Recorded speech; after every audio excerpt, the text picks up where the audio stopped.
ہم مارلی ان کے لیے پولیٹیکل ڈپلومیٹک سپورٹ اور ہر جگہ کے اوپر یہ اٹھانے کے لیے تیار ہیں، لیکن مسئلہ یہ ہے کہ یہ مؤثر کیوں نہیں ہے، ہماری آواز کیوں نہیں جاتی؟ اس کی وجہ یہ ہے کہ دنیا کے ڈبل سٹینڈرڈز ہیں۔ ویسٹ جو تھکتا نہیں ہمیشہ ہیومن رائٹس کی بات کرتے ہوئے، اور وہ بات کرتے ہیں جمہوری اقدار کی، اور وہ بات کرتے ہیں UN کے چارٹر کی، اور وہ بات کرتے ہیں انٹرنیشنل پیس کی،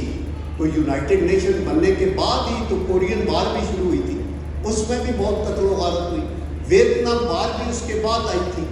آپ نے دیکھا گلف وار بھی وہاں اس کے بعد آئی تھی، یمن میں بھی آگ لگی، افغانستان میں بھی قتل و غارت ہوئی، مڈل ایسٹ میں سیریا کے اندر، آپ لیبیا کے اندر دیکھیں قتل و غارت کس کی ہوئی؟ زیادہ مسلمانوں کی ہوئی۔ تو اس لیے یہ منافق ہیں ویسٹ کے لوگ، اور اس کے اندر آپ نے یہ دیکھا کہ ان کے ڈبل سٹینڈرڈ ہے، ان کے ضمیر خوابیدہ ہیں، یہ ہیومن رائٹس کا نعرہ تو لگاتے ہیں لیکن یہ اپنے مفادات کی تلاش میں رہتے ہیں، اور دیٹ از دی ریزن کہ آج تک کشمیر کا مسئلہ ہے۔ یہ جو یونائٹڈ نیشن کا کمیشن ہے آن ہیومن رائٹس، ان کی کونسل نے بھی اور کمیشن نے بھی کہا ہے کہ کشمیر کا مسئلہ جو ہے، this conflict has not frozen in time, it is alive,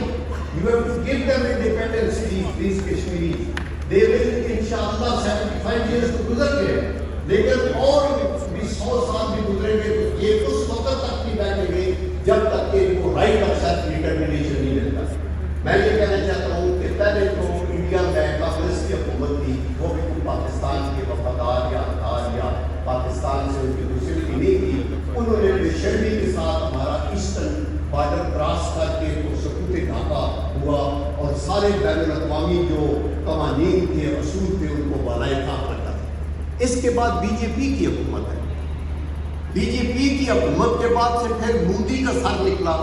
جو کہ قاتل ہے گجرات میں مسلمانوں کا، اور آج بھی منی پور کے اندر قتل و غارت ہو رہی ہے، اور آج بھی کشمیر کے اندر ظلم و ستم ہو رہا ہے، تو وہ RSS کا نمائندہ بن کے آ گئے۔ تو آج بی جے پی کی بھی حکومت نہیں ہے، آج RSS کی حکومت ہے، جن کا جو پیشوا تھا،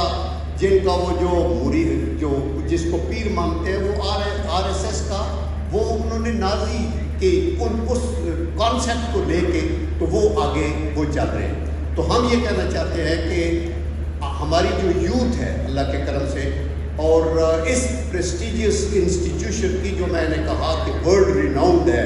گورنمنٹ کالج یونیورسٹی لاہور، اس کے جو طلباء ہیں، ان کے جو اساتذہ ہیں، ہم آپ سے یہ اپیل کرتے ہیں کہ آپ لوگ یہ سمجھنے کی کوشش کریں کہ کشمیر کیوں نہیں آ رہا۔ آج پاکستان زیر عتاب ہے، ان کو پتہ ہے کہ کشمیر کی اگر کوئی آواز بلند کرنے والا ملک ہے دنیا میں تو وہ پاکستان ہے، اور وہ پاکستان کا بچہ ہے، ہر طبقہ فکر کرتا ہے۔ تو اس لیے ایک اٹیک ہے پاکستان کے اوپر، اور وہ یہ بھی سمجھتے ہیں کہ پاکستان کا سینٹر آف گریوٹی اس کی مضبوط آرمڈ فورسز ہیں، اینڈ دیئر فور ایسا پروپیگنڈا کیا جائے تاکہ پاکستان کی آرمڈ فورسز کو ہم لڑ کے تو نہیں مار سکتے چونکہ وہ نیوکلیئر طاقت ہے، ان کو اپنی قوم کی نظروں میں گرایا جائے تاکہ وہ اندر سے ٹوٹے، اور جس دن پاکستان کے ایک تو ہمارا ایمان اور تقویٰ ہے اور اللہ کا یقین اور اسلام کا کنسیپٹ ہے جس نے ہمیں جوڑا ہوا ہے پوری قوم کو، اور second is over national army جس کے اندر بلوچستان سے اور خیبر پختونخوا سے اور سندھ سے اور پنجاب سے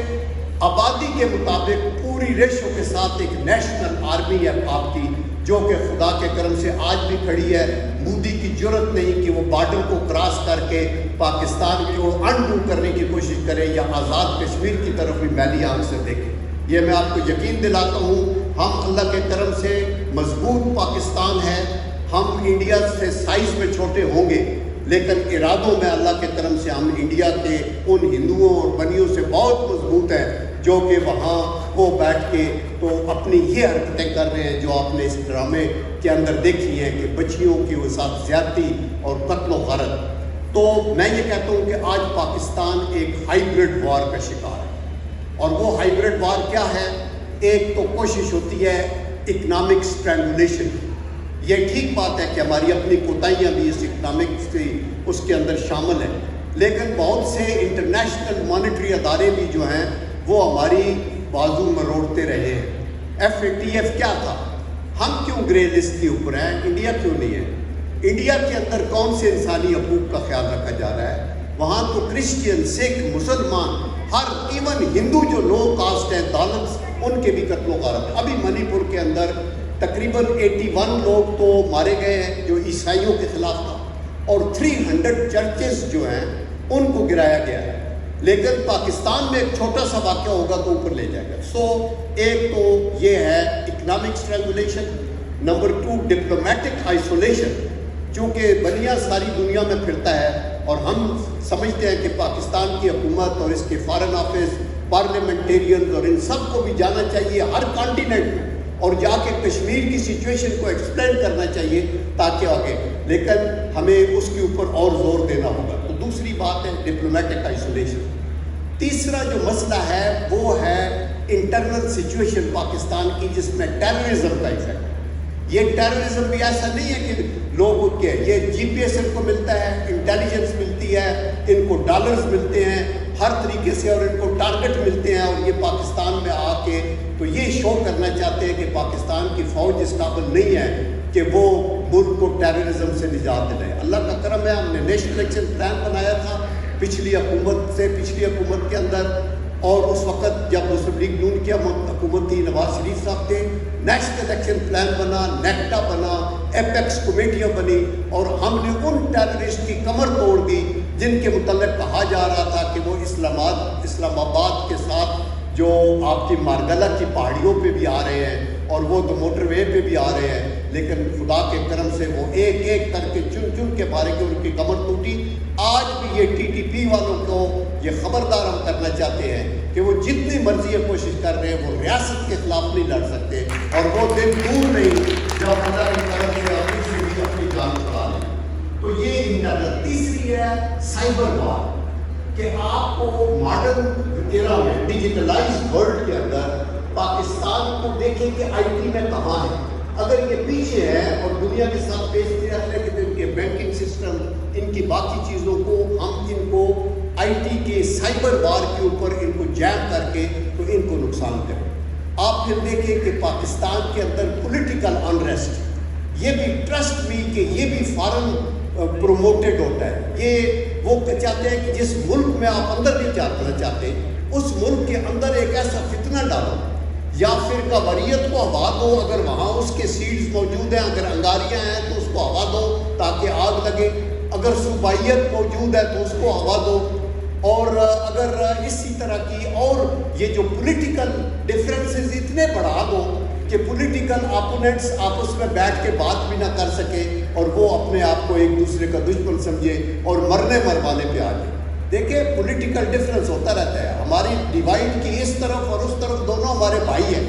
اور ان کا ویو اپنا ہے، ہر پارٹی اپنا ویو دے کے ملک کے مفاد میں آگے جانا چاہتی ہے۔ ہم کسی کے بھی آنیسٹی اور پیٹرنزم کو جو ہے وہ ڈاؤٹ نہیں کر سکتے، تو اس لیے وہ ہمیں ایک قومی یکجہتی میں ٹو اینڈ کے اوپر میں یہ کہوں گا کہ اگر ہم نے پاکستان کو آگے لے کے جانا ہے تو جیسے میرے کلیگ بھائی جنرل اشرف نے کہا کہ ہمیں نیشنل یونٹی کریٹ کرنی ہوگی۔ ملک مضبوط ہوگا تو آپ کی معیشت بھی مضبوط ہوگی، آپ کو باہر بھی پذیرائی ملے گی،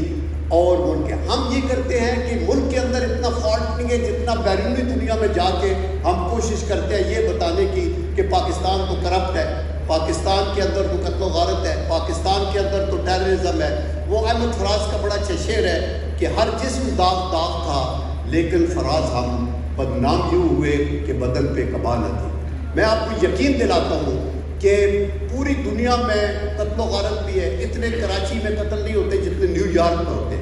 کرپشن بھی ہے، ان کے آئے دن اسکولوں پہ بھی فائرنگ ہوتی ہے، یہاں چھوٹا سا بھی واقعہ ہو جاتا ہے تو اس کو اٹھا کے لیتے ہیں۔ تو ہمیں مائنڈ فل رہنا چاہیے کہ ہمیں اپنی صوبوں سے اوپر اٹھ کے، سیاست سے اوپر اٹھ کے، اپنی گروہی اپنی جو ہے ان سے اوپر اٹھ کے، اپنے فقہ سے اوپر اٹھ کے پاکستان کی فکر کرنی ہے، چونکہ پاکستان ایک ایسا عطیہ ہے جو اللہ نے ہمیں نصیب کیا۔ یہ آزاد مملکت ہے. ہم لکی ہیں کہ ہمارے کان میں پہلی آواز اللہ اکبر کی پڑی. ہم مسلمان ہیں, ہم پاکستان کے لیے اپنا خون بھی دیں گے اللہ کی طرف سے. تو ابھی میں اگلے دن بھی رات کو بھی بات کر رہا تھا کل اسلام آباد چیمبر آف کامرس میں, اور ان کو میں کہہ رہا تھا کہ وہ تھوڑے خوفزدہ تھے کہ اکانومی کی یہ حالت ہے. میں نے کہا دیکھو ایک قرآن ایک ورس ہے, وَلَا تَهِنُوا وَلَا تَحْزَنُوا وَأَنْتُمُ الْأَعْلَوْنَ إِن كُنتُم مُؤْمِنِينَ. نہ گھبراؤ نہ دل چھوڑو, فتح آپ کی ہوگی. شرط یہ ہے کہ آپ کا ایمان مضبوط ہو, ایمان کو کمزور نہ ہونے دو. یہ مشکلات چھوٹی چھوٹی ہیں, یہ آ جائیں گی, اور اس ملک کے لیے اگر ہم خون بھی دیں تو وہ بھی کم ہے. ہم فوجی ہیں, ہم نے جنگیں بھی لڑی ہیں, اور مجھے معین قریشی صاحب نے جو اس کالج کے پڑھے ہوئے تھے, انہوں نے ایک دفعہ کہا جل صاحب آپ نے سول لائف بھی دیکھ لی ہے, ملٹری بھی دیکھی ہے, تو آپ کا کیا خیال ہے اگر آپ کو سیکنڈ لائف ملے تو آپ کیا کریں گے؟ تو آنیسٹ ٹو گاڈ وہ ابھی سچے جہان میں ابھی ادھر ہوں. میں نے ان کو یہ کہا کہ مجھے سیکنڈ لائف بھی ملے گی تو میرے لیے سب سے اعلیٰ پیشہ سپاہگری ہوگا. میں افواج پاکستان میں رہ کے مجھے بڑی خوشی ہوئی کہ میں ایک سولجر کے طور پہ اپنے طور پہ لڑا. احمد ادیب قاسمی نے ملک کے لیے یہ کہا کہ بہت سا قرض مشیت کا ہے میرے سر پر, میں سر ہی کیوں نہ کٹا دوں کہ کچھ ادا ہو جائے. تو ہم تو یہ چاہتے ہیں کہ یہ ملک اللہ تعالیٰ کرے آگے چلے. ہم ایک ہیں, ہر طبقہ فکر کے لوگ آپس میں جڑ کے, ہمارے چھوٹے موٹے اختلافات ہوتے ہیں, جہاں اتفاق کرنے کے آداب ہیں وہاں اختلاف کرنے کے بھی آداب ہیں. ہم we can agree to disagree but we must tolerate. صبر کی بات ہونی چاہیے, نفرت کا اضافہ نہیں ہونا چاہیے, حقارت کی بات نہیں ہونی چاہیے. تو ونس اگین میں وائس چانسلر صاحب آپ کا زیدی صاحب انتہائی مشکور ہوں کہ آپ نے مجھے اتنی عزت دی کہ اس اتنے بڑے انسٹیٹیوشن میں نے آپ سے بات کی. اور آخر میں وہی دعا کروں گا جو وائس چانسلر صاحب نے پہلے کی ہے کہ خدا کرے کہ میرے ایک بھی ہم وطن کے لیے حیات جرم نہ ہو, زندگی وبال نہ ہو, اور خدا کرے کہ میری عرض پاک پہ اترے وہ فصل گل جسے اندیشہ زوال نہ ہو. وآخر دعوانا ان الحمد للہ.